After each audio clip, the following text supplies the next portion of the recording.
8 reasons why you should not be doing fix and flips.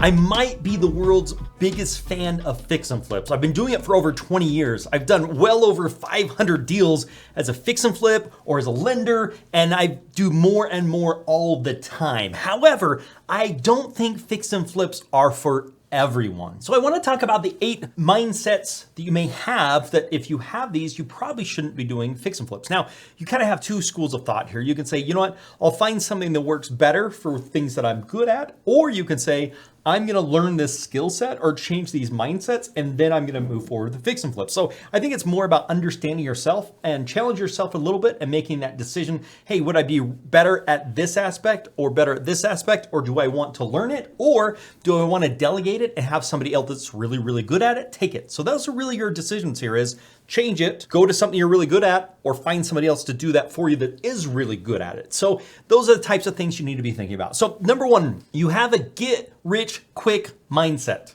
Real estate investing, fix and flipping is simple, but it's not easy. Buy a house, fix it up, sell it for a profit. Simple. You know what though? It's not easy. You got to find the property. You got to negotiate. You got to get contractors there. You got to buy it right. You got to get financing. You got to get insurance. You got to get hazard insurance and title insurance, and you've got to close, and you got to hit deadlines, and you've got to keep contractors. Like the list goes on and on. It's simple, but it's not easy. So if you have the get rich quick mindset that's like, oh, I'll find an agent, he'll find me a property, I'll get the money easy, we'll fix it up easy, we'll just throw some crap in there and sell it and make a bunch of money.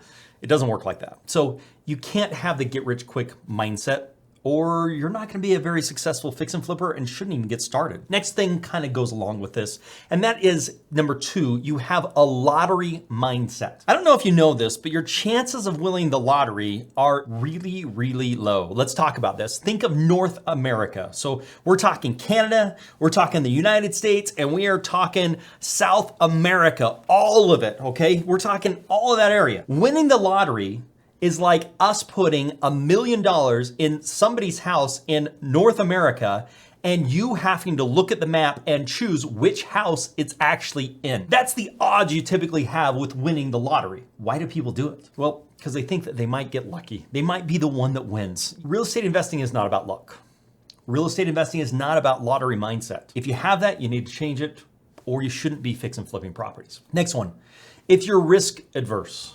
Okay, I don't like to take risks, but I think taking some moderate risk is a lot better than doing nothing. I think the biggest risk you can take is doing nothing and hope that there'll be Social Security there to help pay you when you want to get to retirement. I think that's the biggest risk you can take. So if you're willing to take some little bit of risks that is mitigated as much as possible, that's how you're going to start succeeding in fix and flips. But if you're not even willing to take that type of risk, then you shouldn't be doing fix and flips. There are some other strategies that you could be looking at. Number 4, you want a quick payday. If you're looking for a quick payday, you're gonna be better off with wholesaling properties.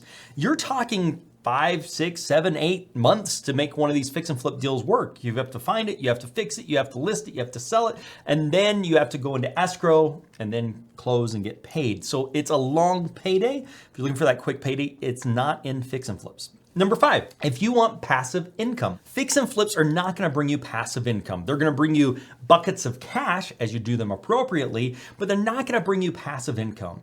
If you're looking for passive income, you need to be investing in cash flow type instruments. Now, that's not to say that doing fix and flips could be part of your journey to getting passive income. For example, you could be buying some fix and flips and then using that money to buy a rental property for passive income. That could work out really well. Or you could do a rehab with a hard money loan and then refinance into a BRRRR type situation where you're fixing it, but you're not flipping it. You're actually refinancing it and doing a BRRRR type deal with little to no money and then getting some passive income or cash flow coming from that. So that's something. But if you're looking strictly for passive income, you're not going to get that from fix and flips unless you do the fix and refinance or the BRRRR type strategies. Number 6, if you're not a roll with the punches kind of person, I will tell you nothing Nothing in a rehab goes the way you think it's going to.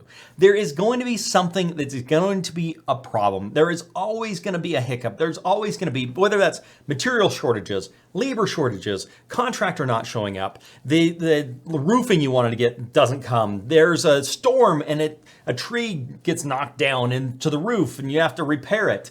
There's who knows what. A tenant won't move out, right? And you're dealt with trying to get the tenant out of the property. Like, there are going to be problems. And that's what I think is really one of the biggest things.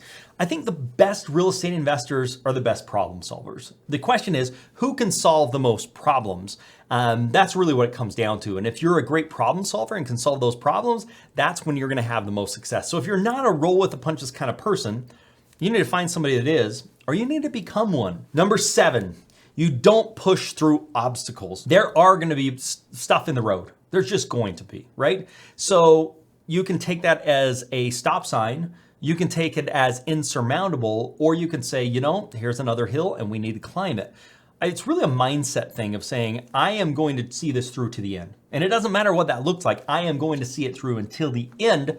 I'm going to push through the obstacles no matter what happens. Number 8, if you can't manage contractors, like, you need to be able to call contractors out on their crap. If you don't like confrontation, you can't manage the contractors, that is going to be a problem if you're doing fix and flip. So you either need to find somebody that's good at that, or you need to get good at that and being willing to. And that's a skill you can actually learn. I've seen that over the years. I've seen people that didn't enjoy doing that now are able to do it. They may not love it, but they're not running away from it and they're able to understand. There's a couple of great books on that point. How to Win Friends and Influence People is one of those. And another book that I really like is called Crucial Conversations. I highly recommend both of those books that could help out with some of these things, like managing contractors, pushing through some of the obstacles, and some of these other things we have been discussing. I have put together a video of the 13 steps to be a successful fix and flipper. So if you think you'd be a successful fix and flipper, take a look at this video. It will show you where you're actually starting at and what you need to be doing to make fix and flips happen.